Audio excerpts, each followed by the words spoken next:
Welcome to El Regnum channel. If you are new to this channel, please do not hesitate to click subscribe and hit the notification bell for you to be more updated of the coming videos.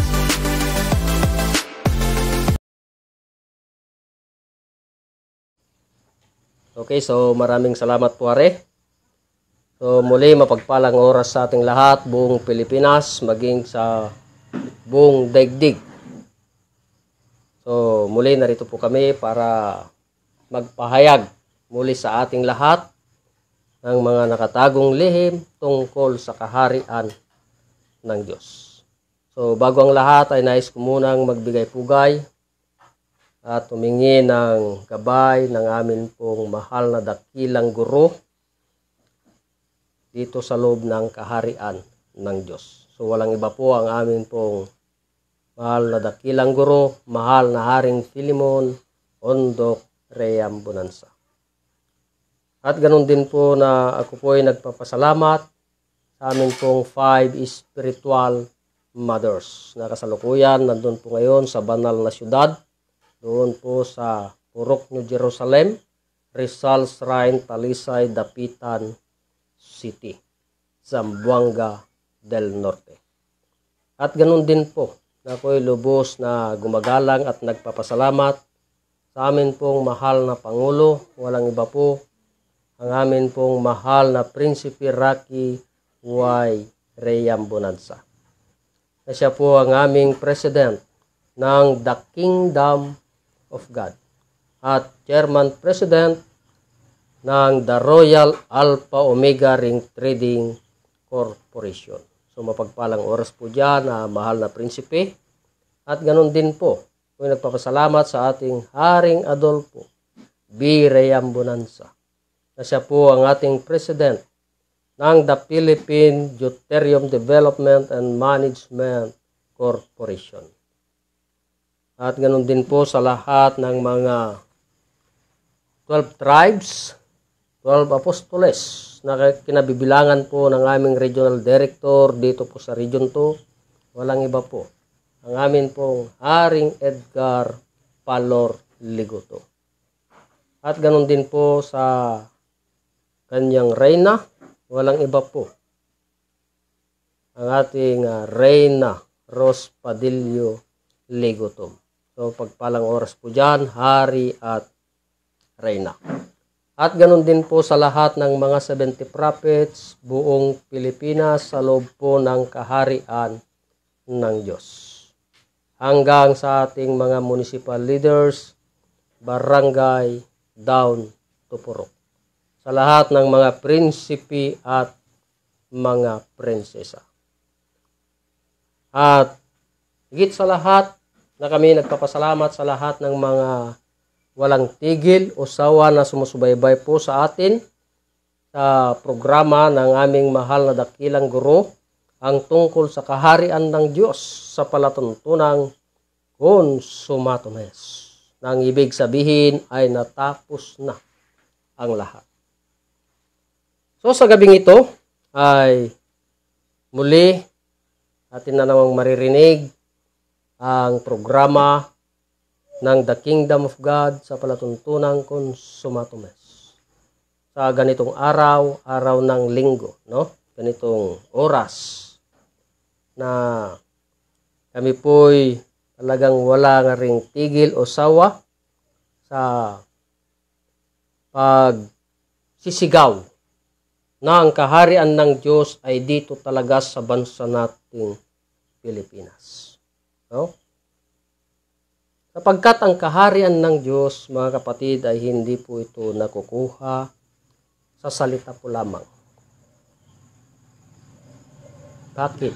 Sapagkat ang kaharian ng Diyos, ito ay kapangyarihan o kaya ay gobyerno ng Diyos. Kanino yung kaharian?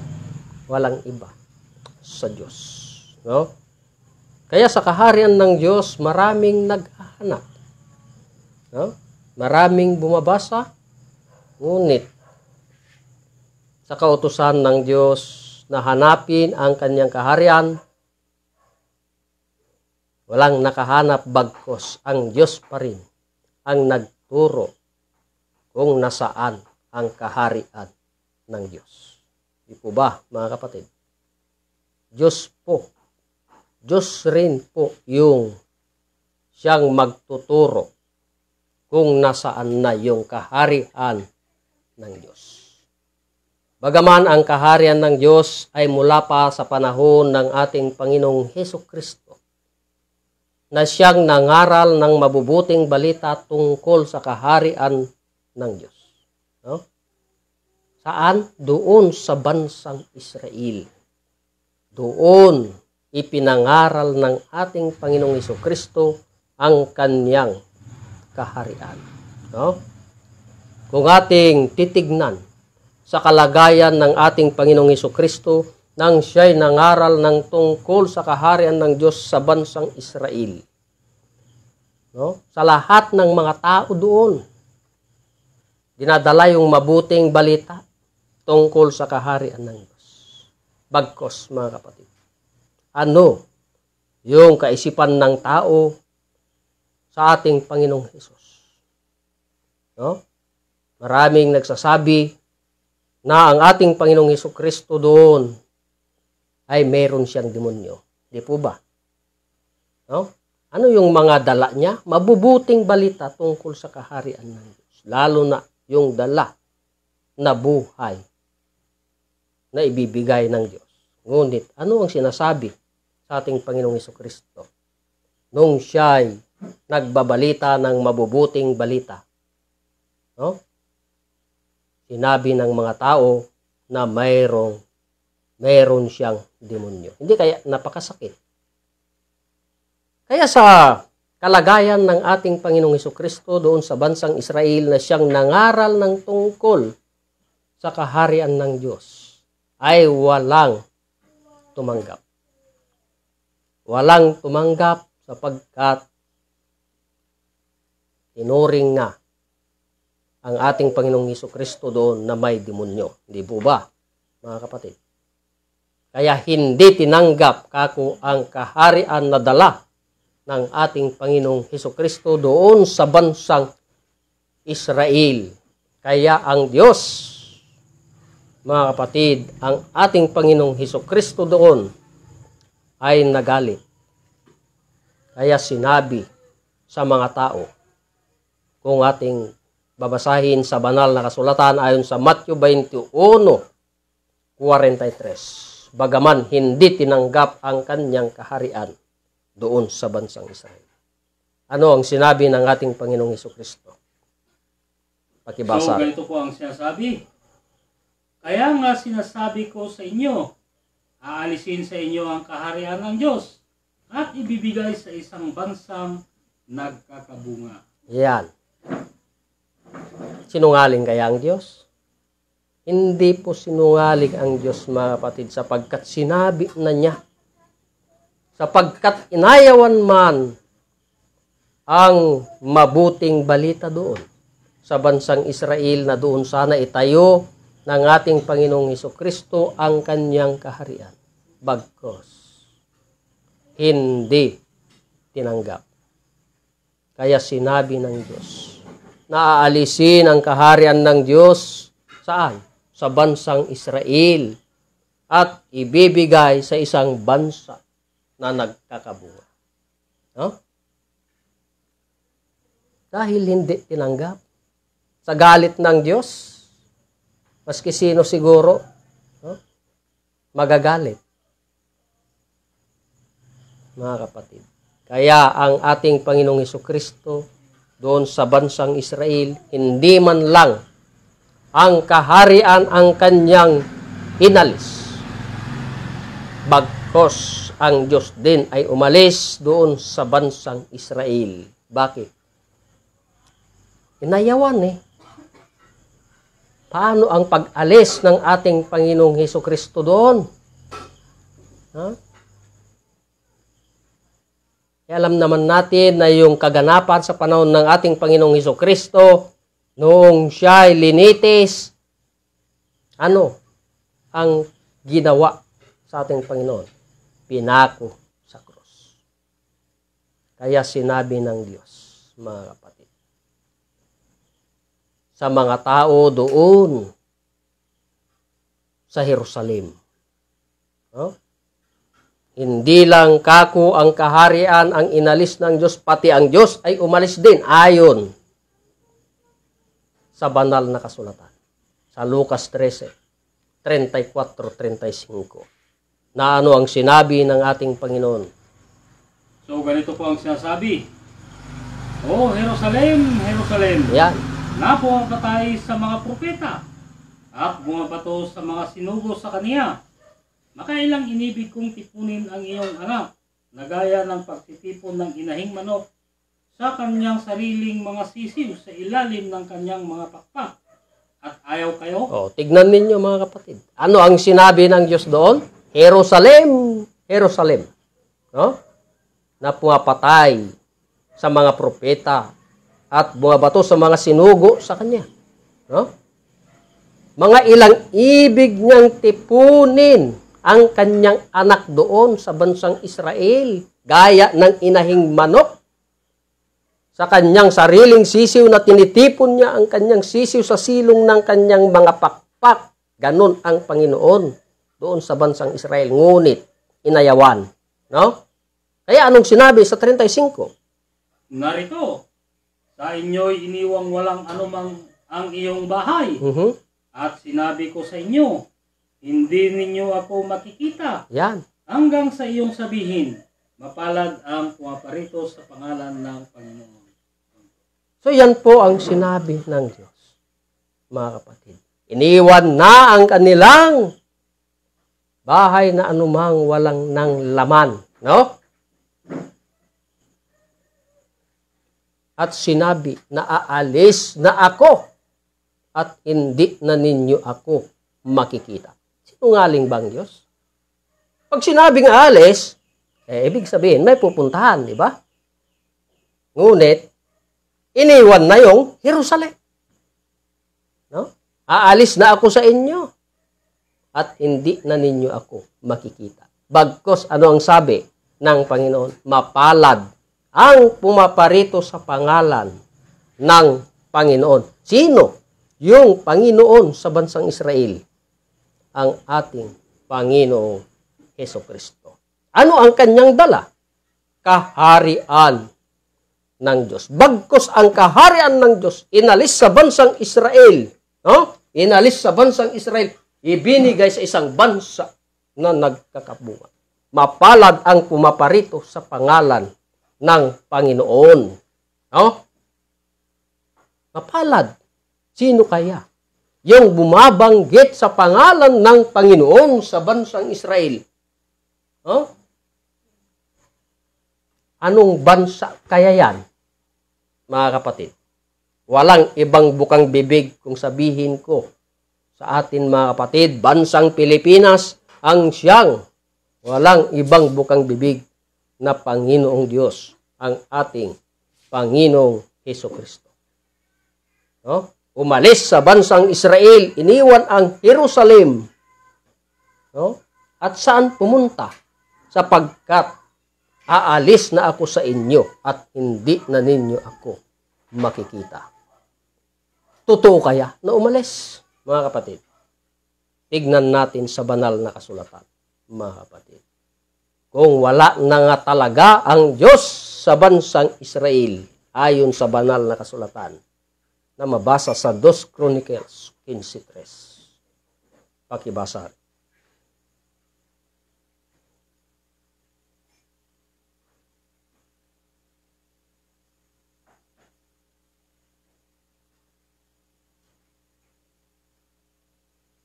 So, ganito po ang sinasabi.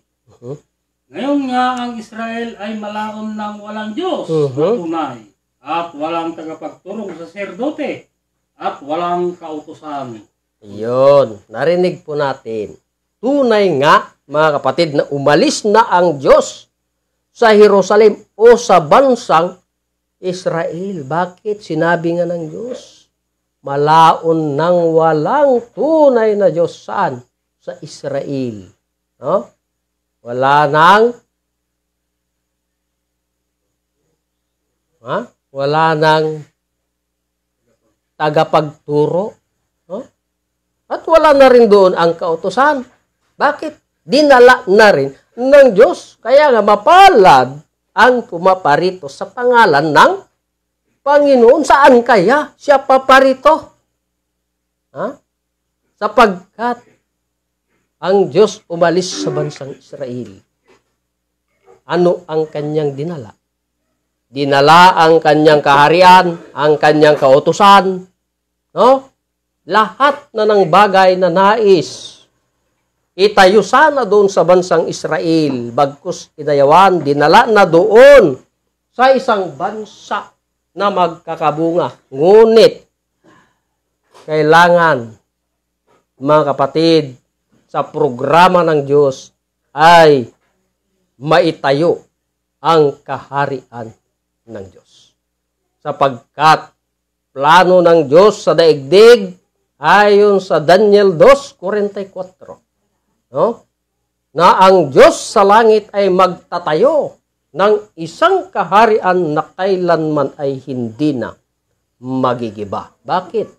Itayo sana sa bansang Israel, inayawan ng tao, no?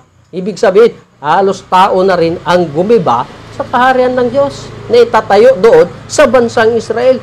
Kaya kinuha ni Kristo ang kanyang kaharian, ibinigay sa isang bansa na magkakabunga. Kaya nga, napakalaking utos ng Diyos ayon sa Matthew 6:33 na datapwat hanapin muna ninyo ang kanyang kaharian at ang kanyang katwiran at ang lahat ng bagay na ito ay pawang idaragdag sa inyo. Kinuha doon sa bansang Israel, ibinigay sa isang bansa na magkakabunga. Anong bansa kaya yan, mga kapatid? Sapagkat nag-utos nga ang Diyos, no? Ano yung utos niya? Na hanapin. Sabi ng Panginoon, hanapin niyo ako at kayo'y mga bubuhay. Saan natin hahanapin ang Diyos? Di ba ga, kauna-unahan na hanapin muna ninyo ang kanyang kaharian at nandun din ang Diyos. Di ba ga?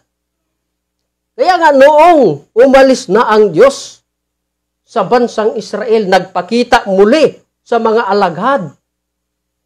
At ang mga alagad ay nagtanong sa ating Panginoong Jesucristo na ang kanilang tinanong ayon sa Gawa 1:7. No?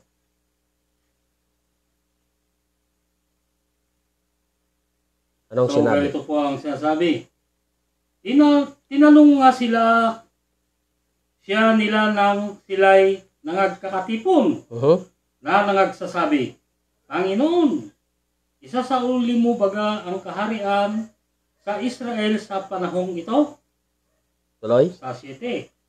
At sinabi niya sa kanila, hindi ukol sa inyo ang pagkaalam ng mga panahon o ng mga bahagi ng panahon na itinakda ng Ama sa kaniyang sariling kapamahalaan. Yan. So yun yung nabasa sa banal na kasulatan. Mga kapatid, nung nagpakita sa kanila ang Diyos, ay tinanong nang sila'y nagkakatipo, Panginoon, isasauli mo baga sa panahong ito ang kaharian sa Israel? No? Ano ang sagot ng Diyos? Hindi ukol sa inyo ang pagkaalam. Ano yung hindi ukol sa pagkaalam? Kung kailan maibigay yung kaharian, di ba? Kung isasauli baga doon sa bansang Israel ang kaharian, no? Sapagkat hindi na ibigay sa inyo, no? Ano yung hindi na ibigay? Yung pagkaalam o yung bahagi man. No? Tignan ninyo mga kapatid, maski yung bahagi, hindi sinabi. Lalo na kaya yung kabuuhan. Kaya yung kabuuhan, mga kapatid, ay kinuha ng Diyos at dinala sa isang bansa na doon pinangakuhan ng Diyos. Maski bahagi doon, hindi niya itinuro. hindi nila nalaman maski yung bahagi. Kaya yung kaharian ng Diyos ay dinala sa isang bansa na nagkakabunga. Ngunit, anong bansa yung sinabi ng Diyos? Sa dinami-rami ng bansa sa daigdig, isang bansa lang ang tinukoy ng Diyos. Bansang nagkakabunga. No? Walang address. No? Walang address. Sana nabasa na natin sa banal na kasulatan na mayroong mabasa Pilipinas. No? Ngunit, tinago ng Diyos. No? Tinago ng Diyos ang kanyang kaharian sa mga matalinhagang salita. Kaya hindi ukol ang pagkaalam nila sa mga lihim. No? O yung mga bahagi man, kundi dinala sa isang bansa na nagkakabunga. Ngayon, mga kapatid, kung walang address, paano natin hahanapin ayon sa utos ng Diyos? Diyos pa rin ang magtuturo. Di po ba? Sapagkat nandito pa rin sa banal na kasulatan ang mga matibay na ebidensya na kung nasaan ang kaharian ng Diyos na inalis sa bansang Israel, ibinigay sa isang bansa na nagkakabunga. No? Walang address kako, ngunit pasalamat tayo. Mayroong tinuro pa rin ang Diyos para mahanapan ang kanyang kaharian sapagkat ang kaharian ng Diyos inalis sa bansang Israel, ibinigay sa isang bansa na nagkakabunga. Na maski walang address, pasalamat tayo, mayroong location. Anong location yan? No? Kung basahin po natin sa banal na kasulatan, ayon sa Isaiah 24:15, kung anong location ang tinuro ng Diyos. No? Na hindi binigyan ng address kung anong bansa, ngunit pasalamat tayo kako, mayroong location. Pakibasa rin. So, ganito po ang sinasabi. Kaya't luwalhatiin ninyo ang Panginoon sa silanganan. Yan. Sa makatuwid bagay ang pangalan ng Panginoon, ng Diyos ng Israel, sa mga pulo ng dagat. Yan. Kaya mapalad, sabi nga ng Diyos. Aalis na ako sa inyo at hindi na ninyo ako makikita. Huh? Mapalad ang puwaparito sa pangalan ng Panginoon. Huh? Walang address yung bansa na tinuro ng Diyos. Ngunit, mayroong location. Anong location? Doon sa malayong silangan sa mga pulo ng dagat. Huh? Napakaliwanag ang sinabi ng Diyos. Nalwalhatiin ninyo ang Panginoon sa silanganan, sa makatuwid bagay, ang pangalan ng Panginoong Diyos ng Israel. No? Doon sa malayong silangan, sa mga pulo ng dagat. Yan. Maski walang address, ngunit meron na itong location. Malayong silangan, mga pulo ng dagat. So ano yung nalalaman natin na nandun sa malayong silangan, mga pulo ng dagat? Ha? Sapagkat ang kaharian ng Diyos inalis sa bansang Israel, ibinigay sa isang bansa na nagkakabunga.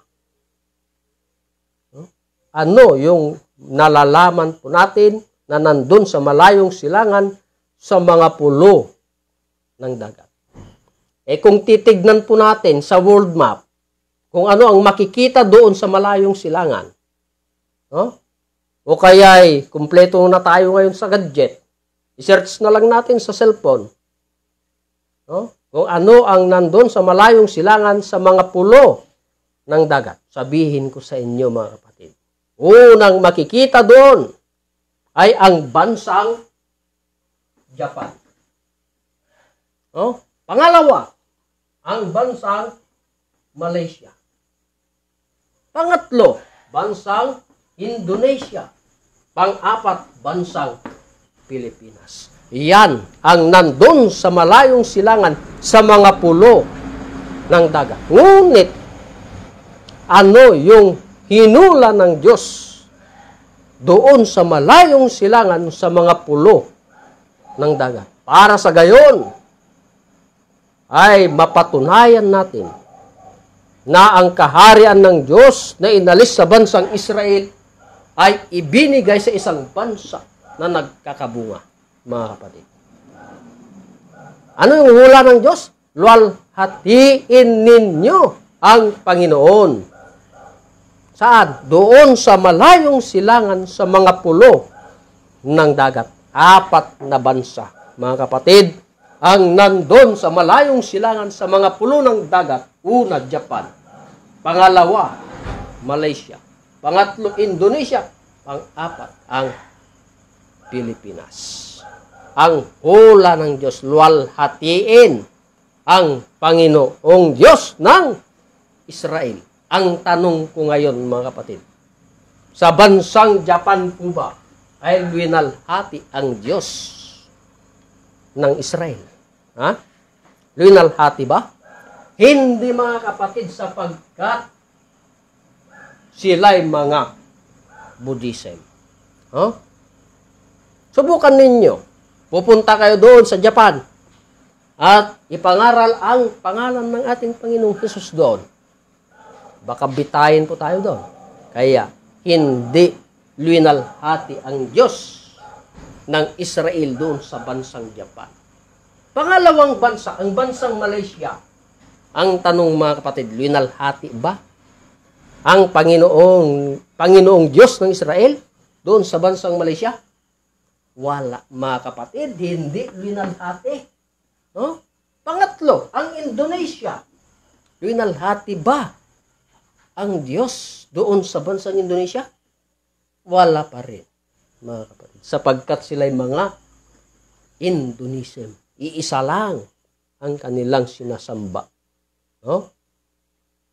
Pangapat na bansa, bansang Pilipinas, ang tanong, mga kapatid.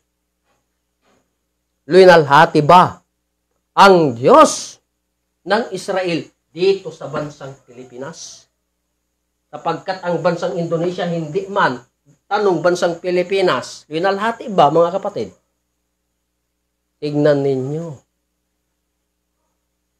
Mula Luzon, Visayas at Mindanao, mula Apare hanggang Pulo. Walang ibang bukang bibig na naririnig, mga kapatid, ang pangalan ng Diyos ng Israel, ang ating Panginoong Hesus, na siyang tinatawag. Saan? Dito sa bansa nating Pilipinas. Nakuha ba, mga kapatid? Ayon sa hinula ng Diyos, luwalhatiin ninyo ang pangalan ng Panginoong Diyos ng Israel sa malayong silangan sa mga pulo ng dagat. Ang tanong, ang bansang Pilipinas ba luwalhati ang Diyos ng Israel na pangalang Panginoong Hesus?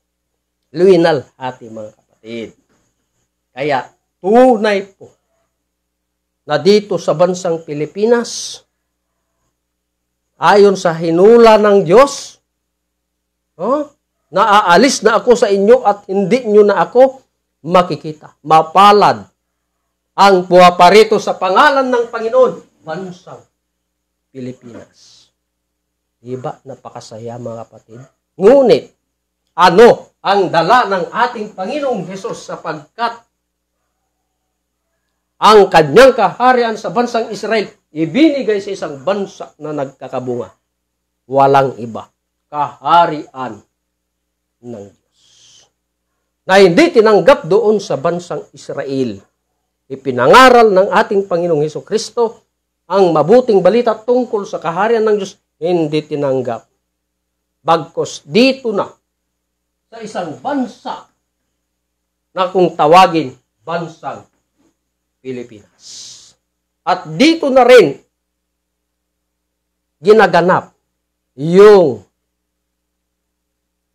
salita ng Diyos. na ipangaral ang ebanghelyo sa kaharian. Saan? Sa sanglibutan. Ayon sa banal na kasulatan, mga kapatid, na mabasa sa Matthew 24:14. No? So, ganito po ang mabasa.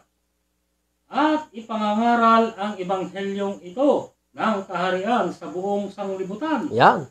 Sa pagpapatotoo sa lahat ng mga bansa. At kung magkagayoy, darating ang wakas.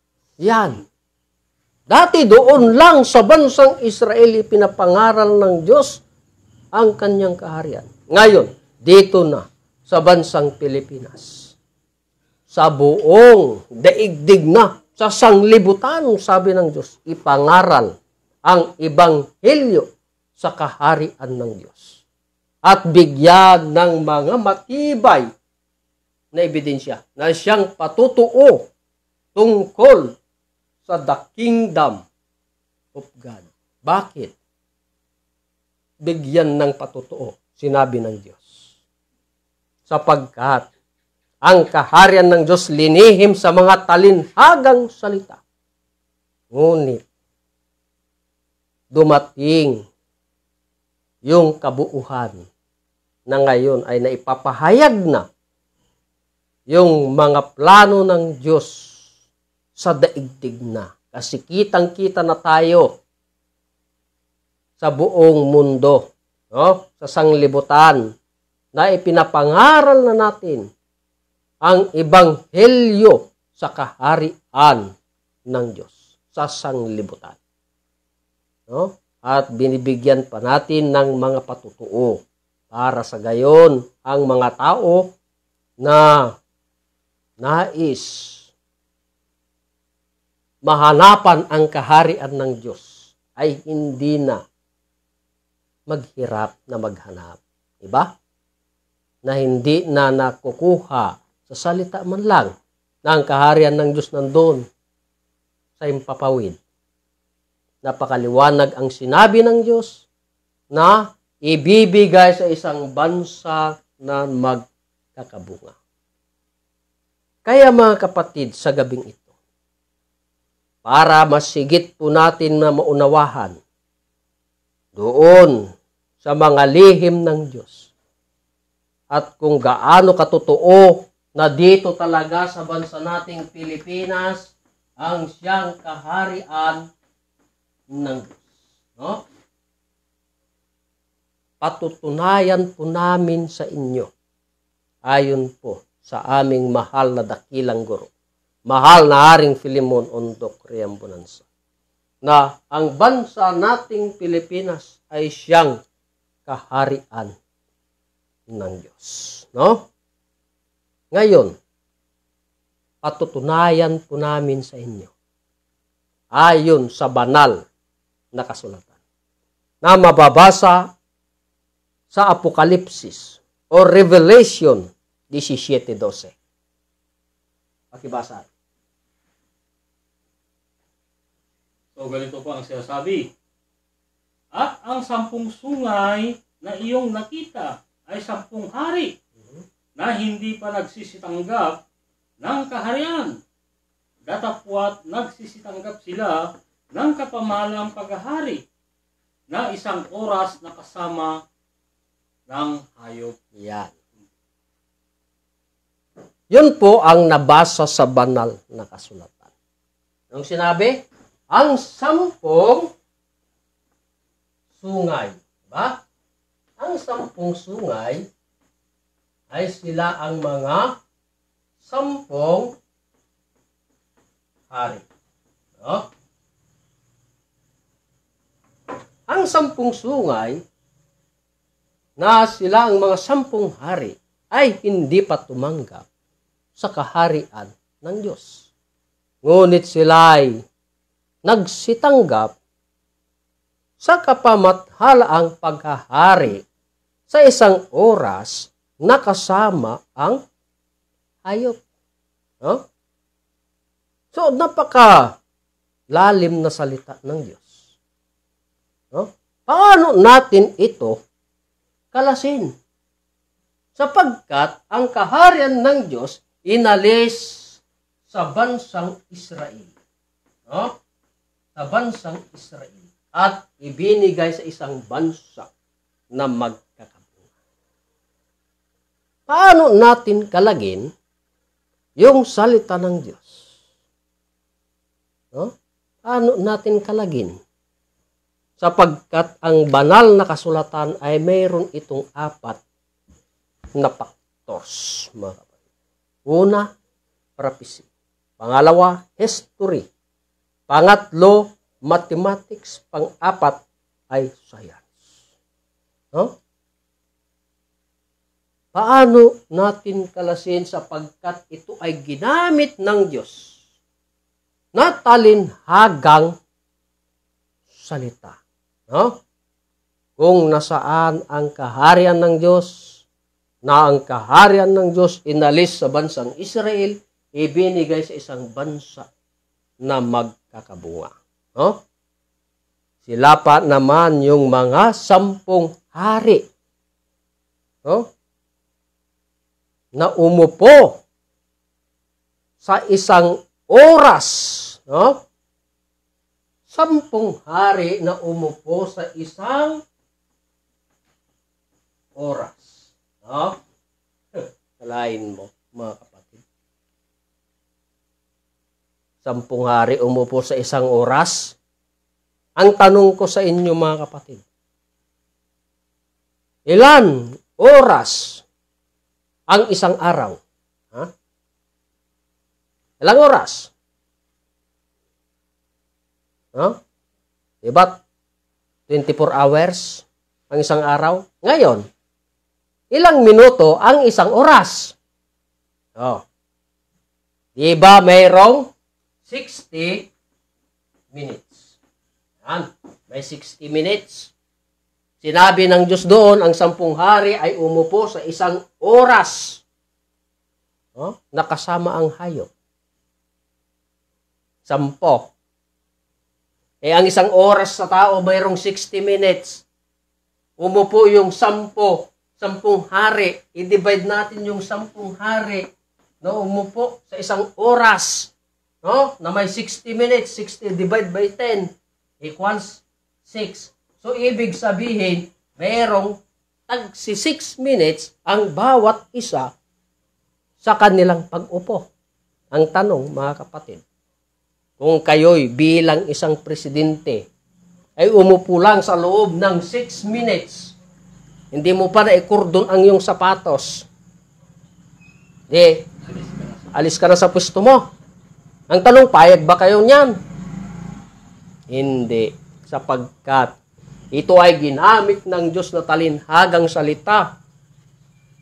Kung nasaan ang kaharian ng Diyos na inalis sa bansang Israel, ibinigay sa isang bansa na magkakabunga. Ngayon, kaninong oras ang ginamit dito sa 10 hari na umupo sa isang oras na kasama ang hayop?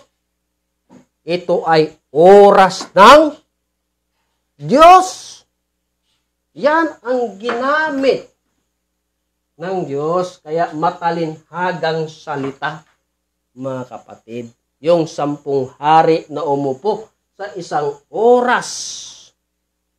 Ito ay isang oras sa Diyos. Ngunit gaano karami ang isang oras ng Diyos? Ha? Paano natin ngayon yan talagin? Paano natin kalagin yan? Tignan natin yung isang araw sa Diyos para makalagpo natin kung gaano karami ang isang oras sa Diyos na umupo ang 10 sungay or 10 hari na hindi pa tumanggap sa kaharian ng Diyos. No? Na ang kanilang tinanggap ay ang kapamathalang paghahari. No? Nakasama ang hayop sa isang oras ng Diyos.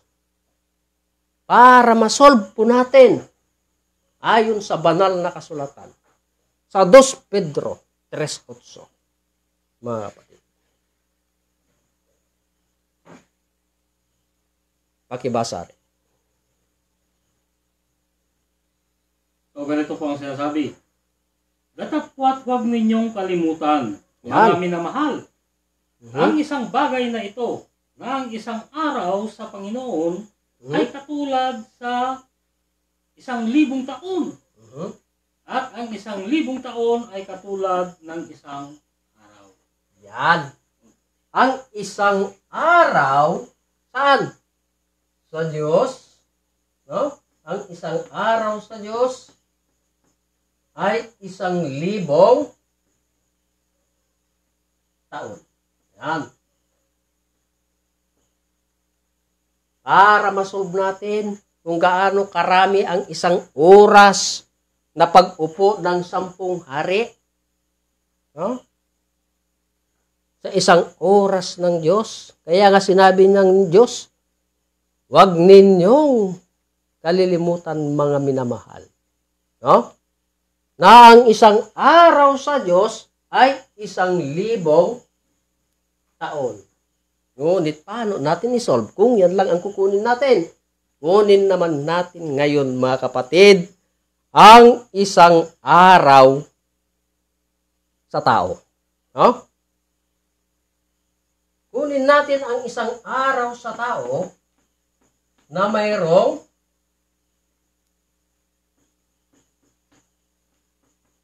ilan? Isang araw sa tao, mayroong 24 hours. Yan. Mga kapatid. Mayroong 24 hours. Para masolve natin. At ang isang taon, mga kapatid, sa tao, ang isang taon sa tao, no, ay merong itong 365 days. Yan. Para masolve po natin kung gaano karami ang isang oras sa Diyos. Naumupo ang 10 hari na hindi pa tumanggap sa kaharian ng Diyos. No? Paano natin isolve yan? Gagamit po tayo sa isang factor sa banal na kasulatan na mayroon itong mathematics. No? Mayroon itong mathematics. Ngayon, kukunin natin ang isang araw sa Diyos na mayroong 1,000 taon. At i-times natin sa isang taon sa tao na mayroong 365 days. No? 365 days. No? Ngunit ang 1,000 taon ay mayroon itong 250 na leap year. No? Kasi kada 4 na taon mayroong isang leap year. Kaya sa loob ng 1,000 taon ay mayroon itong 250 na leap year. No? Kaya isolve natin yung 365 times 1,000 years. No? Ang sukat is 365,000. No? At kunin natin ang leap year na mayroong 250 na leap year. Para malaman natin kung gaano karami ang isang oras sa Diyos na umupo ang 10 hari na hindi pa tumanggap sa kaharian ng Diyos. No? Ngayon, kunin natin ang 365,250 na leap year. No? At gagamit po tayo dito ng divide para ma-solve natin kung gaano karami ang isang oras sa Diyos na umupo ang 10 hari. Sapagkat ang kaharian ng Diyos inalis sa bansang Israel, ibinigay sa isang bansa na nagkakabunga. Gamit tayo ng divide. At kunin natin ang isang araw sa tao na mayroong 24 hours. No? Para ma-solve po natin kung gaano karami ang isang oras sa Diyos. No? So, 36 divided by 24 equals 1. 1 times 4 equals 4. 1 times 2 equals 2. So, subtract. 6 minus 4 equals 2. 3 minus 2 equals 1. So, cannot be bring down 5. So, 125 divided by 24 equals 5. 5 times 4 equals 20. 5 times 2 equals 10 plus 2 equals 12. So, subtract ulit. 5 minus 0 equals 5. 2 minus 2 equals 0. 1 minus 1 equals 0. So, cannot be bring down 2. So, 52 divided by 24 equals 2. 2 times 4 equals 8. 2 times 2 equals 4. So, subtract ulit.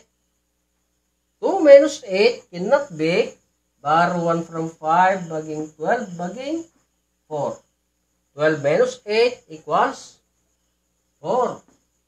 4 minus 4 equals 0. So, cannot be. Bring down 5.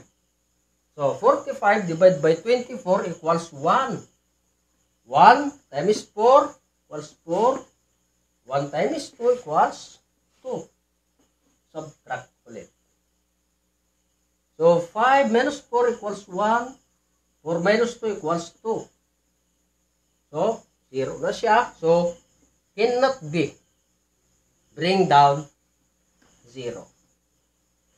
And, so, 210 divided by 24 equals 8. 8 times 4 equals 32. Carry 3. 8 times 2 equals 16. Plus 3 equals 19. So, subtract ulit. 0 minus 2 cannot be. Borrow 1 from 1. Maging 10. Maging 0. 10 minus 2 equals 8. 0 minus 9 cannot be. Borrow 1 from 2. Maging 1. Maging 10. 10 minus 9 equals 1. So, 1 minus 1 equals 0. So, 18 divided by 24 cannot be. So, hindi na pwede. So, ibig sabihin, meron pang natirang 18 hours. Ang tanong, ilang oras sa isang araw? Meron po itong 24 hours. Ngunit, ang 18 hours ay malapit na sa isang araw. Kaya ang 18 hours, i-round up na po natin at idagdag sa 8. Kaya maging 9. Kaya may sukat 15,219 hours. Tama? Mga kapatid. Yan po yung kabuuhan.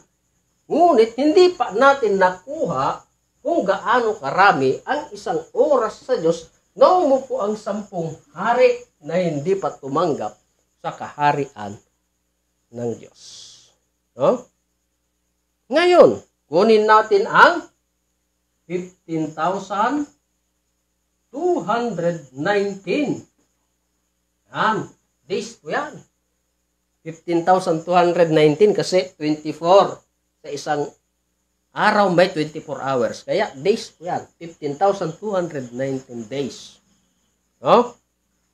Gamit ulit tayo ng divide para mabuksan natin yung nakatagong lihim ng Diyos. Kung gaano katotoo ng kaharian ng Diyos na inalis sa bansang Israel, ibinigay sa isang bansang Pilipinas. No?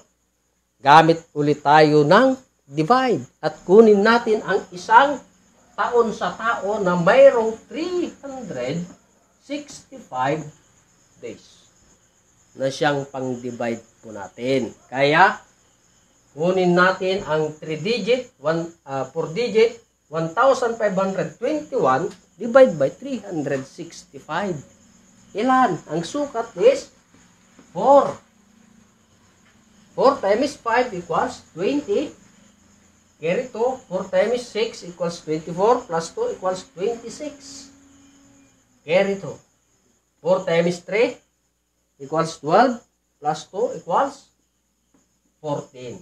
Now, so gamit tayo ng minus or subtract. No?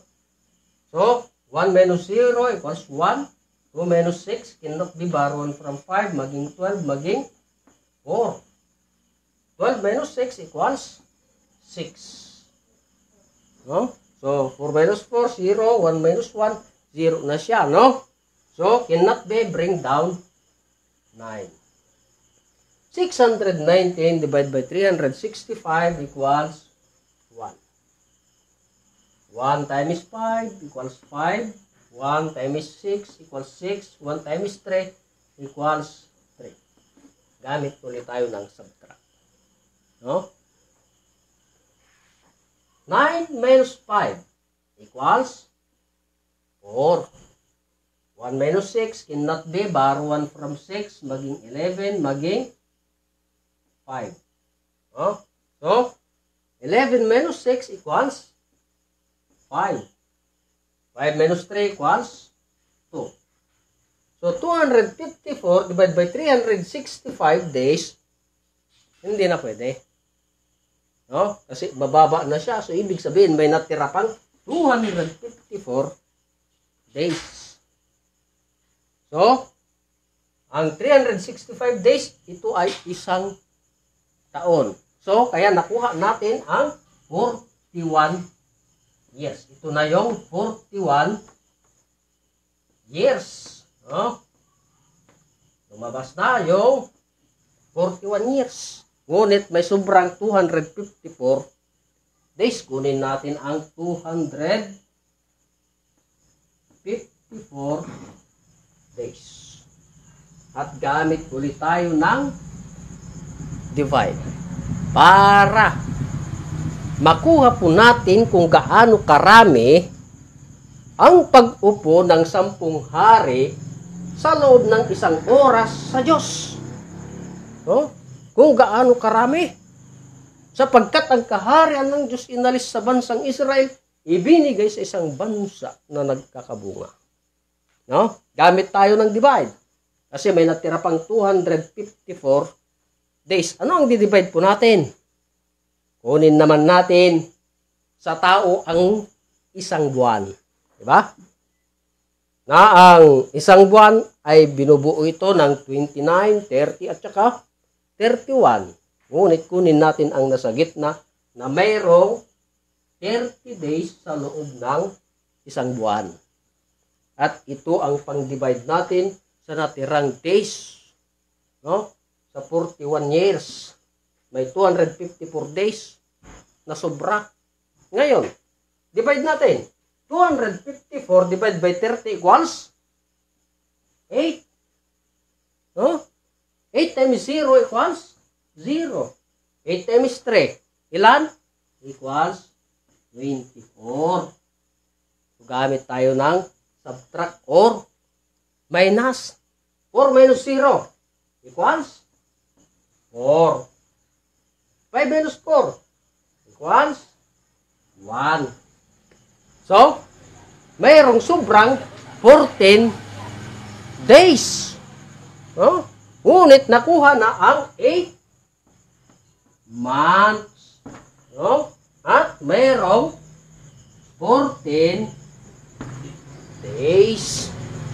Kaya ang isang oras sa Diyos ay binubuo ito sa 41 years. 41 years, 8 months, and 14 days. Yan po ang pag-upo ng 10 hari na hindi pa tumanggap sa kaharian ng Diyos. At umupo sila sa isang oras sa Diyos na mayroong 41 years, 8 months, and 14 days. So gaano ito katotoo? Sapagkat ang kaharian ng Diyos inalis sa bansang Israel, ibinigay sa isang bansa na magkakabunga. Sino kaya yung 10 hari na tinukoy sa banal na kasulatan na ginamit ng Diyos na talinhagang salita? Sino-sino kaya yung gumanap sa isang oras sa Diyos na ang sukat 41 years, 8 months, and 14 days? Sila pala yung mga pangulo na sila yung nagsisitanggap ng kapamathalaang paghahari sa isang oras na kasama ang hayop.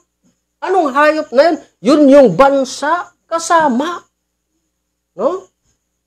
Kasama nila sa pag-upo sa isang oras sa Diyos. Na ang isang oras ay sa Diyos yan. Na gumanap ang 10 hari na hindi pa tumanggap sa kaharian ng Diyos. Ngunit, sino-sino sila? Sila yung mga 10 pangulo. Kaya kunin natin ang checking kung gaano katotoo yung talagang dami sa isang oras ng Diyos na mayroong 41 years, 8 months, and 14 days. Kunin natin ang checking. Na sila yung mga pangulo. Sino? Mga kapatid, kunin natin sa panahon ng ating Pangulong Ferdinand Marcos. Sa taong 1970.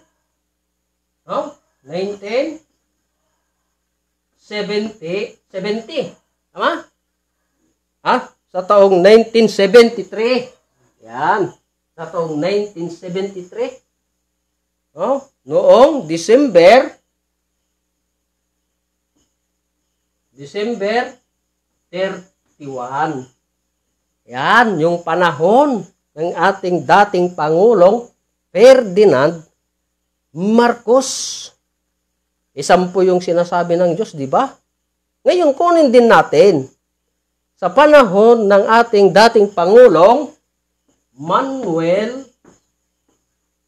Quezon. Kailan? Noong taong 1935, no? 35 noong November 15. Yan, November 15. Panahon ni dating Pangulong Manuel Quezon. At gagamit tayo dito ng subtract or minus. Ito ang years, no? Ito ang months, at ito naman yung days. Para masolve natin yung nakatagong lihim na ang kaharian ng Diyos inalis sa bansang Israel, ibinigay sa isang bansa na nagkakabunga, na gumamit ang Diyos ng 10 hari na hindi pa tumanggap sa kaharian at umupo sa loob ng isang oras sa Diyos, na sila pala yung mga pangulo. Ngayon, subtract natin. 1 minus 5 cannot be bar 1 from 3 maging 11 maging 2. 11 minus 5 equals 6. 2 minus 1 equals 1. Yan. 2 minus 1 equals 1. 1 minus 1 equals 0. Tama? Ngayon, 3 minus 5 cannot be. Baron from 7 maging 13 maging 6. 13 minus 5 equals 8. 6 minus 3 equals 3. 9 minus 9, 0. 1 minus 1, 0. So, ang sukat, 38 years, 1 month, and 16 days. No? Ilan na yan? 9 na pangulo ang umupo sa loob ng 38 years, 1 month, and 16 days. 9 na pangulo na yan. Kulang pa ng isa. Sapagkat ang isang oras ng Diyos ay mayroong 41 years, 8 months, and 14 days. Na umupo ang 10 hari o 10 pangulo sa loob ng isang oras sa Diyos. No? Ngayon, kunin natin ang pag-upo naman ni Pangulong Emilio Aguinaldo. No? Sa loob ng 2 years, no? 2 years, 9 months, and 19 days. Ilan na? 9 na pangulo plus si Emilio Aguinaldo.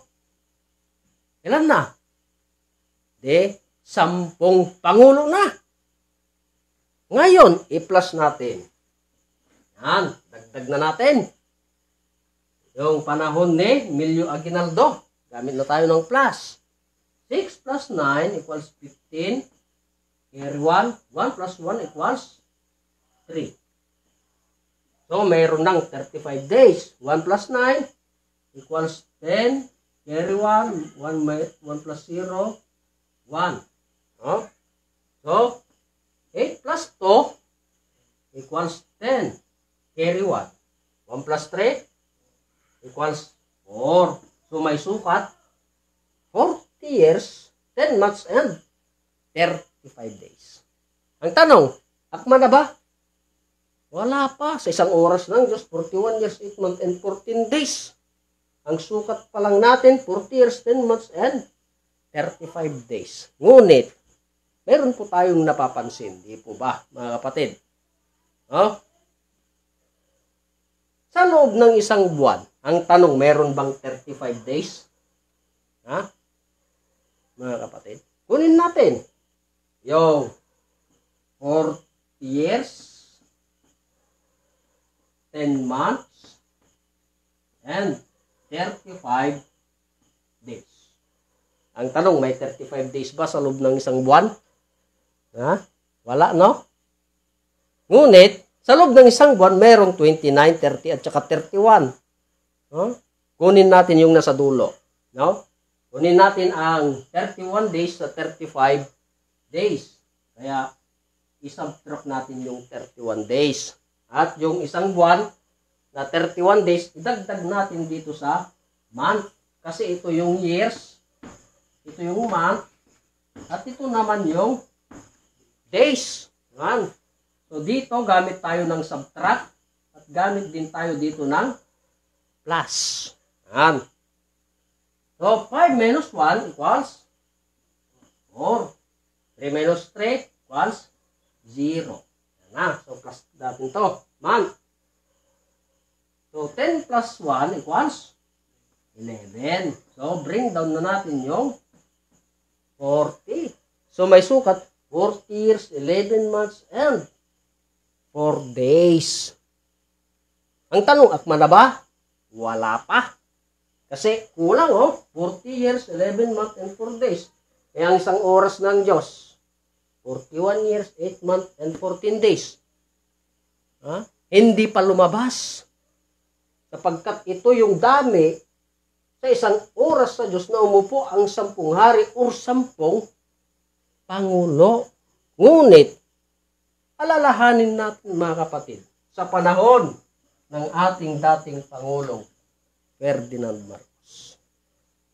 Noong siya matapos na sanang maging Pangulo sa bansa nating Pilipinas, nagpatupad siya ng isang batas na kung tawagin ito ay referendum. Yan. Na ang referendum ay nagtagumpay. Nanalo yung referendum kapagkat nagpaboto ang ating dating Pangulong Ferdinand Marcos sa referendum ng yes or no. Nanalo ang yes. Kaya nagtuloy ang pag-upo ng ating dating Pangulong Ferdinand Marcos. Sa loob ng 9 months and 10 days. Yan din ang tagal ng referendum na pinatupad ng ating dating Pangulong Ferdinand Marcos. Hindi tayo sumubra sa Pangulo. 10 pa rin.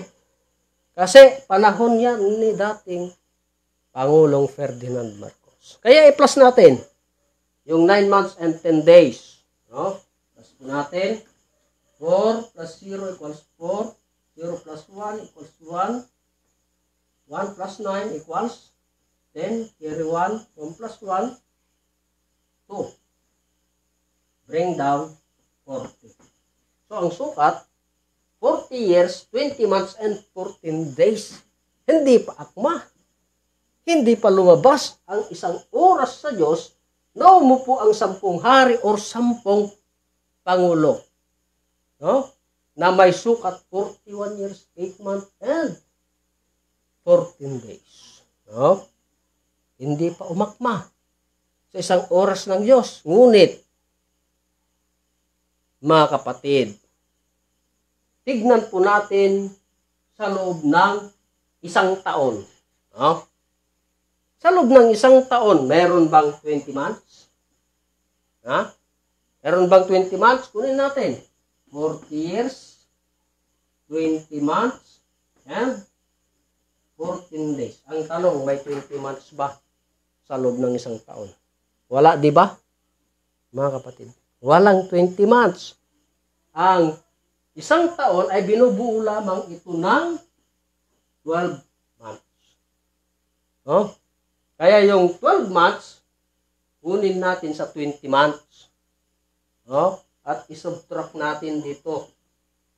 Yung 12, subtract natin sa 20. At yung 12 months, binubuo ito sa loob ng 1 taon. At dagdag natin sa years. No? Para masolve natin. Dito, subtract. Dito naman ay plus. So, bring down 14. 0 minus 2 cannot be borrow 1 from 2 maging 10 maging 1. 10 minus 2 equals 8. 1 minus 1 equals 0. 0 plus 1 equals 1. Bring down 4. Kaya may sukat 41 years, 8 months, and 14 days. Ang tanong, akma na ba sa isang oras ng Diyos na mayroong 41 years, 8 months, and 14 days? Akmang-akma na po, mga kapatid. Yung sukatan ng Diyos na may sukat 41 years, 8 months, and 14 days. Yan ang dami ng isang oras sa Diyos. Na umupo ang 10 hari na hindi tumanggap sa kaharian ng Diyos. Ngunit nagsitanggap sila ng kapamathala ang paghahari na kasama ang hayop. No? Sino yung mga hari na yon? Sila yung mga 10 Pangulo or 10 President. No?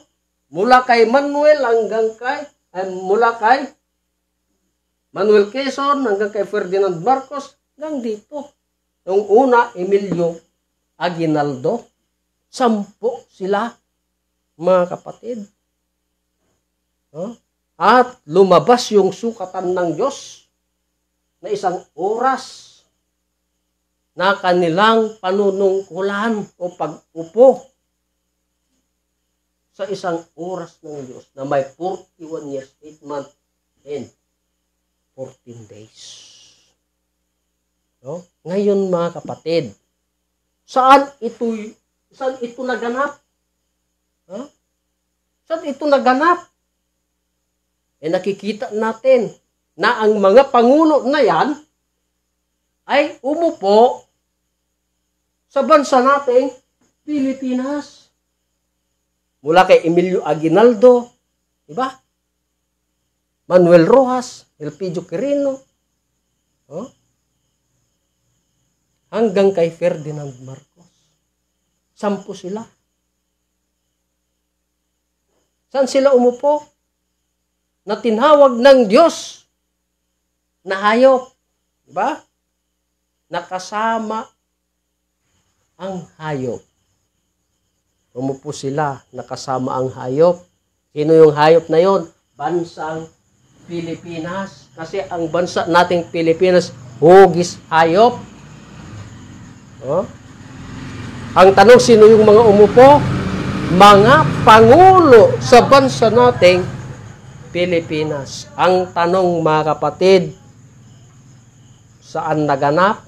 Bansang Pilipinas. Nasaan ang kaharian ng Diyos na inalis sa bansang Israel, ibinigay sa isang bansa na nagkakabunga? Hindi po ako maiyak mga kapatid.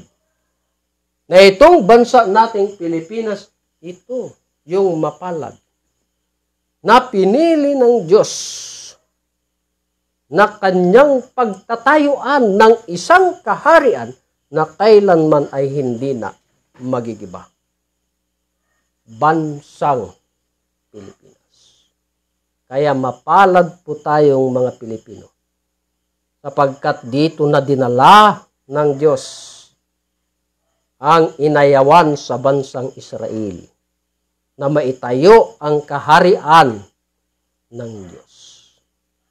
Kaya ito po yung aking tinalakay at binahagi sa korasang ito, na ang bansa nating Pilipinas na siyang hinula ng Diyos ay napakapalad.